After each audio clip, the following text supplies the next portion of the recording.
Well, everyone. We're delighted to welcome you to our daily strategies for working remotely.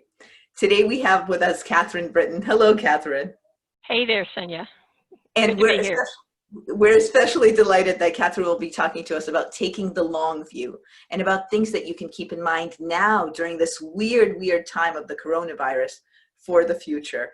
Kathryn, not in addition to being an executive coach and being a Silicon Valley change coach, she runs writers' workshops. And part of the ideas that you'll hear here may be some of those ideas about writing for the future. I am in Kathryn's writers' workshops and love them.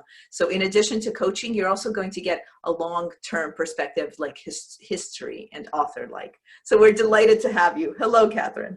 Hey there, Sonia. It's really wonderful to be here.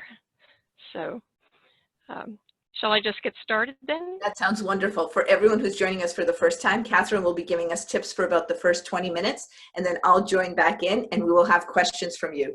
Yes, Kathryn. Okay. So most of the presentations that you've been having so far have been about how do I make things better? How do I make myself more resilient? How do I show up for my meetings? How do I manage with my kids in the house, etc.? I'm going to ask you to take a slightly different perspective. I'm going to ask you to throw your thoughts out into the future and think, what am I going to want to remember about this particular time, this particular stressful time that I went through with my family, with my colleagues, etc. So shifting to the future, we are making history now. We're making history just as much as our ancestors that fought in World War II or World War I, as our ancestors who went through the Spanish flu, as our ancestors that went through the Great Depression. We are making history that people in the future will wonder about, as will we. And one of the things you can say about memories is that what you remember, if you think back, let's jump into the future 20 years. If you look back, what you remember will be different from what you're actually experiencing right now. So one possibility right now is to think about making some kind of a record of what you're experiencing for your future self. For your future self, for your children, for your other children who just anybody that comes along after you that might wonder, what was this time like? So I think sometimes I look back and I think, well, I know that my ancestors made it through the Spanish flu because after all, I'm here. But what did they do? How did they manage the infection? How did they manage caring for and nursing the people that were ill? What did they learn that might be useful to us? I have no records of that. I do have records of some other things. And so to give you a little bit of a sense of what it's like to have a record that was made by somebody in the past, I would really love to share with you a couple of stories. So the first one is the story of my grandfather. I'm actually going to read to you from a letter that he wrote home from the front, the Western Front in World War I. So while I do that, I'm going to share a couple of pictures so that you have something to look at while I'm letting my eyes drift down to read. So here we go. Okay, there we go. It doesn't seem to be sharing, Sonia, so can you, are you seeing it? I'm not seeing it yet. Let me make sure that you can share. Okay. Yes, we're seeing it. Thank you, Kathryn. Yes. Okay, all right, great. So this is the letter that my grandfather, A.I. Sugg, wrote home to his wife, who was living at the time in Lone Wolf, Oklahoma. So he wrote on June the 26th, 1918, "My tour of duty begins at 12 midnight one day and ends at the same hour the next. Then I'm off for 24 hours. Being off this afternoon, I decided to see one or two other villages." He's in France, remember, "and also to find a place to take a bath. The last one I had was the day before I left the hospital 2 weeks ago, tomorrow. Isn't that awful for summertime? But it's so cool up here that I sweat little. By direct line, the villages are not very far, just a nice afternoon promenade, but around the many bends and up and down the hills, they're about 10 kilometers. so it turned out to be a hike to visit both and return home. At the bottom, and the bottoms of my feet are tender from my long rest, hence a blister on each one about the size of a quarter. But it was worth it, for I got my bath, not a swim, and the water was ice cold, and all the nice big juicy black cherries that I could eat twice. I climbed the trees and picked them myself.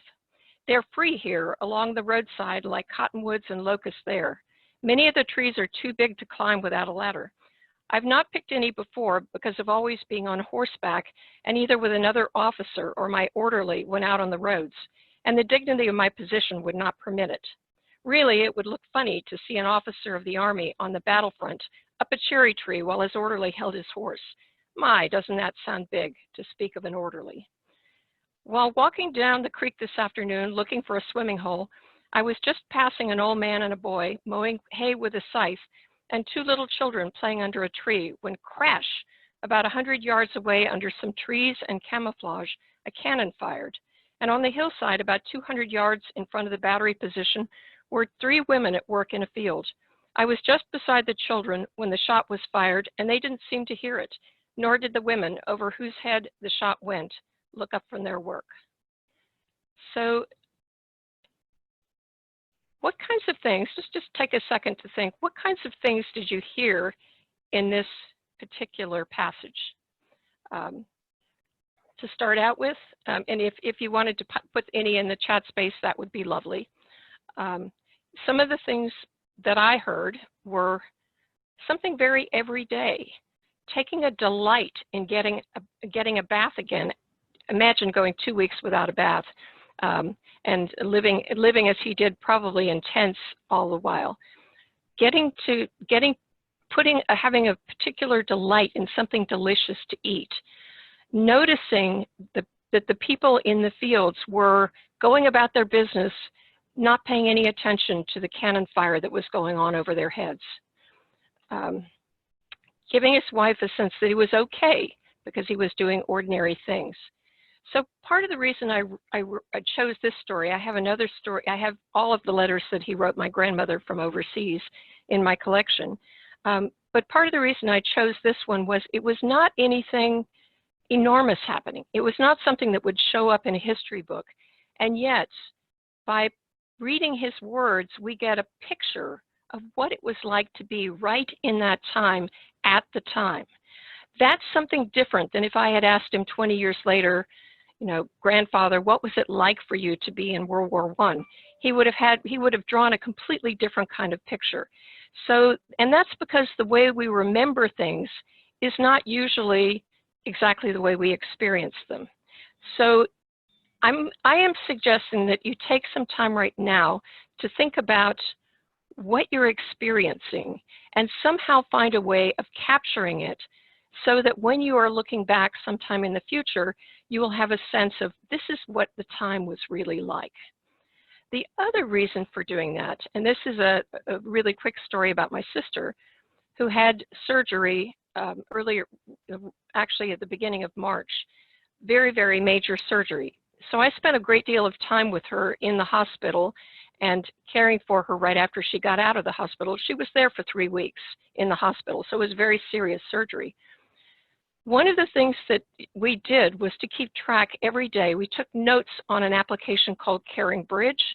We took notes every day of, well, what was going on? Who did she talk to in terms of the doctors? What was she able to eat? What pipes and tubes and other things did she have taken out?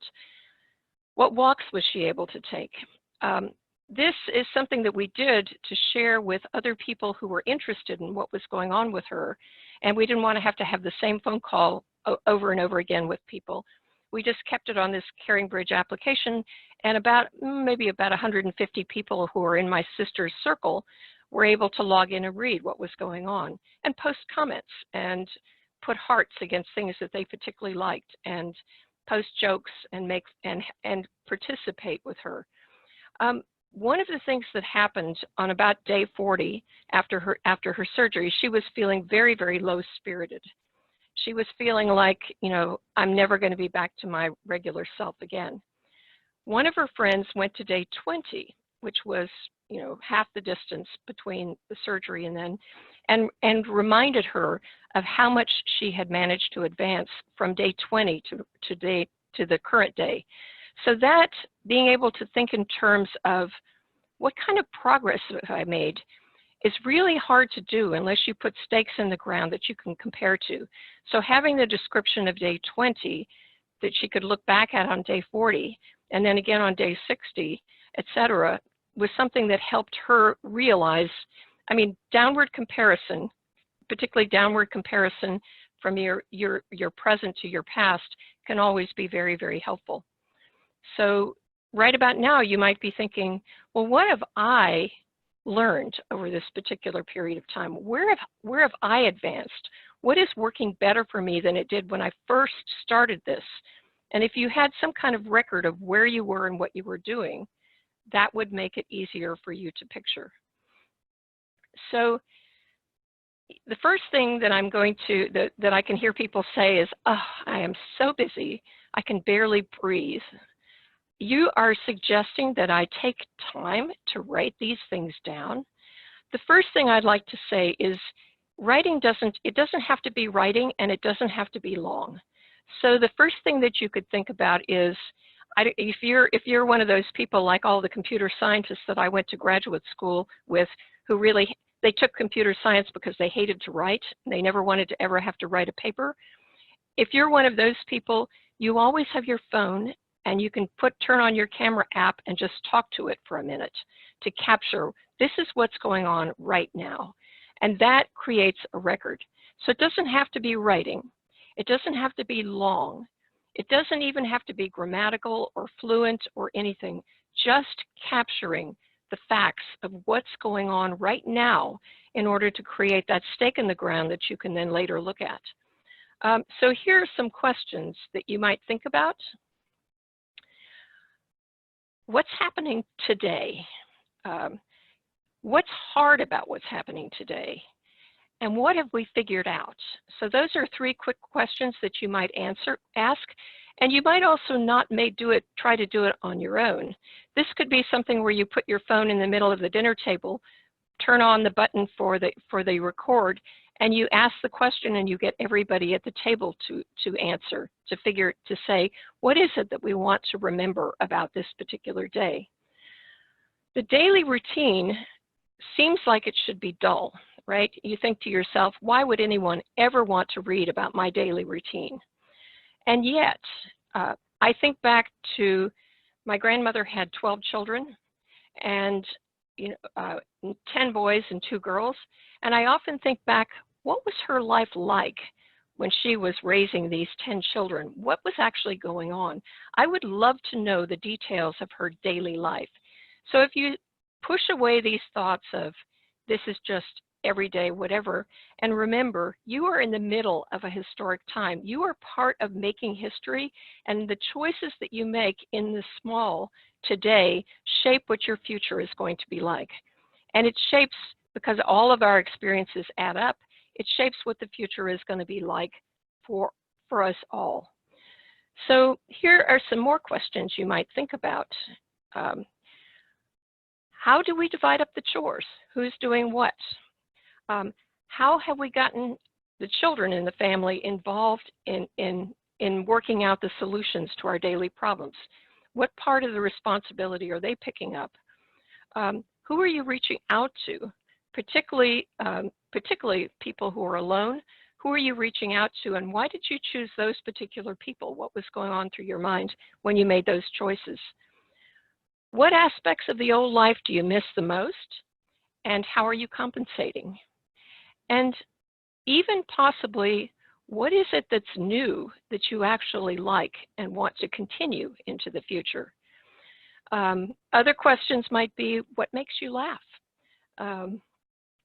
So I'm going to wrap up with just one quick story about a colleague who lives in Nigeria who did something like this. She sat down and spent a little bit of time writing about, well, what's my life like now that I can't go out and I can't have people come into my house, and my kids are here with their school, and I can't go to my office. Among other things, one of the things she figured out was she she could leave her camera off during most of her meetings, and she wouldn't have to worry about what she looked like. And that was something she decided gave her back a little bit of time and made it possible for her to have more time with her children. The other thing that she did was to reflect on something that she was very disappointed about, and then the reflecting on it started giving her a different way of thinking about it and a different way of making sense and of thinking about how she could use this particular very historic time to find another way to achieve what she had been wanting to achieve. So if you think, who cares?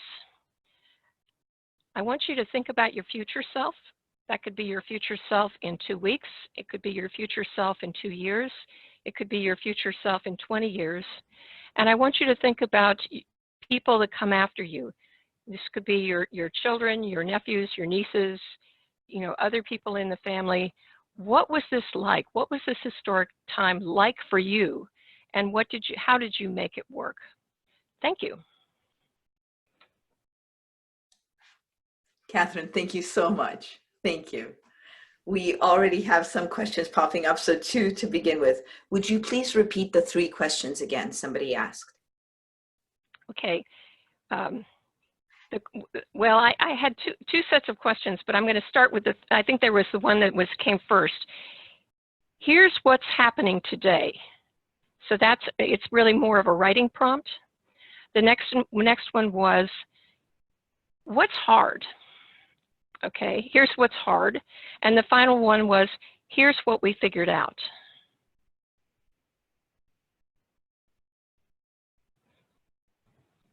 And okay. That's exactly what the person was looking for. Thank you. That's great. Okay. And then my first question to you, when we've been doing these with the coaches, I'm always interested in how the coach is using what they have just taught us about. What is something that you want to remember in 10 years or in 20 years about what's happening these days with you? Well, one of the things that I'm going to remember is that because my daughter, the idea of a pod, that is, of who are the people that you are close enough to that you let them come into your house, you know, that you don't feel like you have to wear a mask and gloves, et cetera, to be around them. And so managing your pod and managing who actually has entrance to it.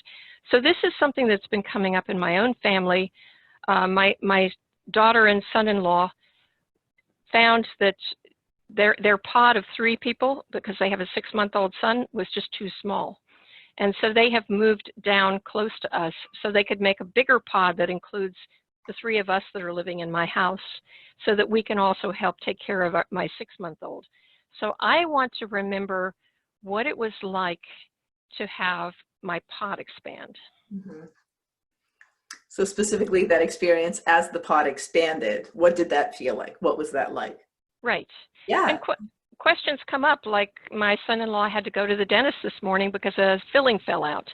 So the question was, should he be, you know, banished from the pod for 2 weeks, or would we have enough faith in the dentist being hygiene that we would allow him back into the pod right away? Absolutely. So these are interesting questions to think about, and they're different than the ones we normally face.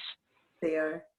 Now, you have, in addition to telling us this from a coaching and a management point of view, like take the long view, you have also, I've seen it, you've written an article about this to people in terms of writing things down or in terms of getting your writing going. Is there a distinction here, or are they pretty much similar? Well, the article that I wrote was really intended for people who want to write and find themselves coming up against writer's block. Yeah. And it might be that there's some ideas in there that people who are thinking about what we were just talked about would find interesting. So do you happen to have the link, Senya? Or I will get the link during our talk. Okay, all right. So there's some good, you know, there's 6 ideas in there of particular, and the way I tried to write it was, here are the things I can hear people saying, like, I don't have time to think, so how could I have time to write? And I never get, I need 2.5 hours, 2.5 or 3 hours to write anything, and I never get blocks of time like that. And who cares about what I say, which is something I did talk about, a little bit here. So these questions, these problems that people face, I sit down and my mind goes blank. These that I tried to address in that article. In particular, and I didn't actually use this term when I was talking earlier, I like the idea of story seeds. That is, if you don't have a lot of time to write, if you can just write a sentence or a few words that bring a particular situation back to mind.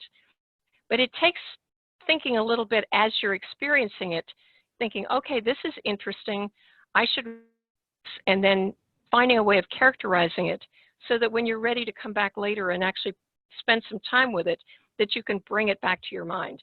So think about it and find a way of capturing it, whether it's dictating into your phone or writing a few words down on a note card and sticking it in a jar, whatever. Capture your story seeds so you can come back to them later. Story seeds about the things your kids do that are so fun and funny, and later on you think, oh, I wish I remembered what it was that Ron said that made everybody laugh so much. Yeah. So I'm hearing a couple of things from you. Capture these because you may want to see them, or other people may want to see what was this experience like. And you're also saying, make it easy on yourself. Record into your video on your camera, video recorder on your phone. Write down, just jot down bullet points of story seeds. Make it compact and easy, not this long, big, additional new project. Right. The other thing that occurred to me as I was preparing today was, why couldn't we use an application like Caring Bridge, which we, mostly people use if they've got a sick person in the family and they're trying to get the word out. But it could be a family tool where you make everybody that you want to allow, you can make multiple people authors on it, and different people could contribute and put in their journal entries, and then you could comment on each other's journal entries. And so you would be working together, perhaps your pod does it, so that the idea of using these online applications as a way of collecting your collective memories. Collective memories. We're going to tell everyone that since we're at the 20-minute mark, we're coming to the end of our formal part, but we are open for Q&A for Kathryn. And at this point, we also ask you, what are the things that you're taking away? What are you going to start using from the things that you've heard here today? So thank you for the formal part of this, Kathryn, and we're about to come at you with a bunch of questions, okay? All right. Okay, and feel free to think about this as your own personal one-on-one coaching session with Kathryn. Ask your direct question. I'll keep your name anonymous, but I'll read off the question. So here are some things that people are already saying. They love the story seeds idea, so helpful. People are saying, oh, also recording story seeds. Can you recommend a way to transcribe the story seeds later if this person were to record it into the phone? I don't have a particular recommendation, but I know that there are transcription services online that you can send audio files to, and you'll get a transcription back. Usually you need to do a little bit of editing because sometimes the transcription is better than others. But most people, one of my clients was working on an interview project where she would actually interview people. She'd put the phone down in the middle of the table, push a button on an application. She'd talk to the person, and at the end, she'd push another button on the application. It would be sent off and returned to her transcribed. I can't actually recommend a particular transcription app, but I do know they're out there. Well, one of the listeners today is recommending rev.com. I also use rev.com, and there are two ways you can do it on rev.com: the low-cost option, which is an automatic transcription, or somebody actually does it for you, which is just a little more cost.